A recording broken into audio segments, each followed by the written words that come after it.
The Torah relates how Joshua blew a ram's horn to bring down the walls of Jericho and conquer its people. What then to make of the Israeli Defense Forces when its troops blew ram's horns before launching attacks in Gaza earlier this year? Combat-trained rabbis have now become an integral part of the Israeli Defense Forces. With news of the building of more Jewish settlements on occupied land today, you can imagine how all this goes down with Palestinians. Even among Israelis, there's concern that a supposedly secular military is now coming under the influence of messianic teachings. Katja Adler investigates. Israel's army is changing. Once proudly secular, its combat units are now filled with those who believe Israel's wars are God's wars. There's a rising number of religious Jewish soldiers, and military rabbis are becoming more powerful. New regulations mean rabbis in Israel's army are now part of a military elite. They work closely with company commanders and are charged with boosting soldiers' morale. Rabbi cadets like these are trained here at officer school in ethics, religion, and warfare. Giving rabbis guns and influence in Israel's army is so controversial, we weren't allowed to film them train. We found these photos on the website for the military rabbis course. It's here the transformation takes place. Rabbis in Israel's army learn not just to defend the spirit of the soldiers of the Jewish state, but also the rules of engagement, how to go into battle alongside their soldiers. They have a weapon and use it if necessary. Rabbis with guns as officers of Israel's army. Critics say the worlds don't and shouldn't mix. Israel's invasion of Gaza earlier this year brought to light a number of disturbing questions about its army. Reports of excessive force, the abuse of civilians, and the wide-reaching influence of messianic messages. It was the first time that the religious intervention was so intense. Inside the base, inside the barracks, with the rifle, we got a little book of Psalms, and I think it was a book of Kabbalah. All kind of biblical stories about wars between the good and the evil. In times of war, Israel depends on reserve soldiers like Gal Einav to supplement its conscript army. But Gal, a non-religious Jew, told me in Gaza recently it seemed the spirit of the army had changed. We were going to a battle, all geared up and walking, painted. And next to us going one civilian rabbi and our rabbi, the military rabbi, who is also an officer. It felt like we're going to a holy war, like on a crusade. And it bothered you? It bothered me, personally it bothered me. I think the two, religious and the military, should be separate completely. But military rabbis welcome the changes. Our job was to boost the fighting spirit of the soldiers, the eternal Jewish spirit from the Bible time to the coming of the Messiah. In previous wars, we, military rabbis, stayed far from the front.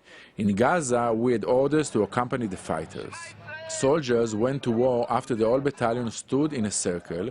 We prayed, and then the commander asked me to blow the ram's horn, like when Joshua conquered the land of Israel. It makes the war holier. Here, a military rabbi holds the final pep talk before this company enters Gaza. Something Israel's army is not keen for the world to see. The rabbi calls on God to make these men strong in his name. He tells the soldiers it's wartime, they must harden their hearts. They're about to enter Palestinian civilian areas. During the Gaza war, rabbis handed out hundreds of these religious pamphlets, calling Israeli soldiers the sons of light, Palestinians the sons of darkness. also comparing Palestinians to the Philistines, the bitter biblical enemy of the Jewish people. Israel's military has distanced itself from the leaflets, but they carry the army's official stamp. Israel's army insists its rabbis respect military ethics and put any private convictions aside. But in Gaza, that appears not to have been the case, according to soldiers' testimonies. We had rabbis in this previous incursion who were saying you need to be cruel in this war. We had rabbis who were saying, and cruelty is not necessarily a bad thing. We had rabbis who were saying that the war is not only against the Palestinians in Gaza, but against Iran and against the Arab citizens of Israel. If a general would have said that, he would have been kicked out of the military. But suddenly if a rabbi says it, everything is okay. That's very, very problematic. Traditionally, Israel's military is secular, but it fights for a state that defines itself as Jewish. Motivational excursions for conscript soldiers in Israel have always included important Jewish sites, the Western Wall in Jerusalem, and here at Masada. Masada is one of the most powerful Jewish historical sites you can visit. A 2,000-year-old symbol of resistance, and many here believe heroism in the face of a threat against the Jewish faith. It's also one of the main places that Israel's army takes soldiers as part of their educational, recreational facilities. But look at these soldiers. You'll notice quite a few Orthodox Jewish conscripts. The number of ideologically driven religious nationalists is growing in Israel's military. They are joining combat units, while more liberal-minded Israelis are avoiding them. All this has made headline news in Israel. Is the country's military in danger of turning into God's army? I believe it's more dangerous than people even think in Israel. The morals of the attack of the battlefield, the motivation to fight, cannot come from a religious authority. Because once the motivation to fight comes from a religious authority, this is jihad. What is jihad? It's a holy war. If the rabbi goes to the soldiers, he turns it to be a holy war. Once it's holy war, there are no limits. This is an Orthodox Jewish seminary in the occupied West Bank. Students here believe Israel, the West Bank and Gaza belong to the Jews, given to them by God. Next year, all these students will join combat units in Israel's army.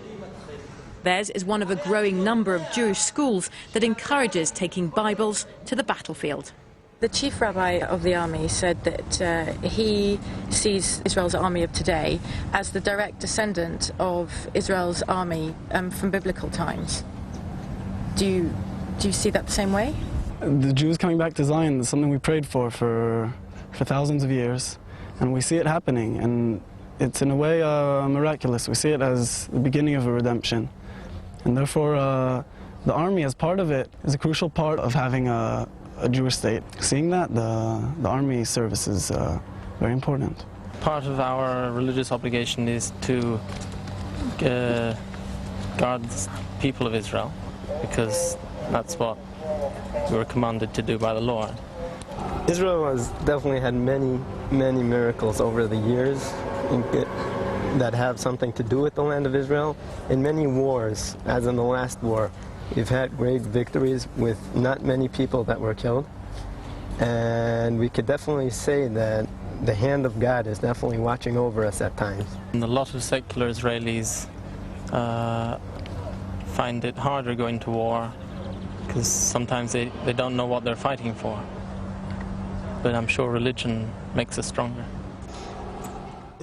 Dan is keen to become a military rabbi, like two of his brothers. He believes religious officers can make Israel's army a more moral entity.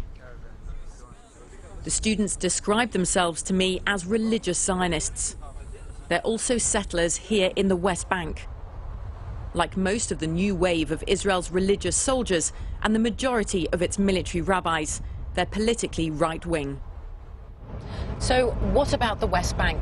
If President Obama gets his way, eventually Israel will evacuate most settlements like this one from the West Bank. They're illegal under international law, and Palestinians want the West Bank as part of their future state. But don't forget, for Orthodox Jewish soldiers, the West Bank is part of the Holy Land given to them by God. Will they be willing to obey government orders that go against their religious convictions? Many in the army think not. Most of my officers are settlers. It's something we were never like this before. Problem is when it comes to a collision between a political decision of the government and the point of view of the rabbis. I think they're going to listen to the rabbis. Israel's military leaders strongly disagree. Whether at checkpoints or on other duties, soldiers follow their orders only, they say. The moral code of the IDF is clear. We demand the soldiers to behave in the light of this code. We judge them, we appreciate their performance in the light of this code. And anybody can say or can create any other code, moral code, not a religious one. Only the commanders are in charge of the spirit of the soldiers. But in Gaza this year, some military rabbis were promoting their own agendas. There are those who say their sermons pervert the true teachings of Judaism, as well as contradict Israel's military code. But in this increasingly religious army, Israeli soldiers are arguably susceptible to the words of politically motivated rabbis. Day to day, Israel's army mainly operates in civilian areas, in Gaza, the West Bank, and here in East Jerusalem. The way soldiers view Palestinians living here is hugely important. It's likely to affect the way they use their power and their weapons.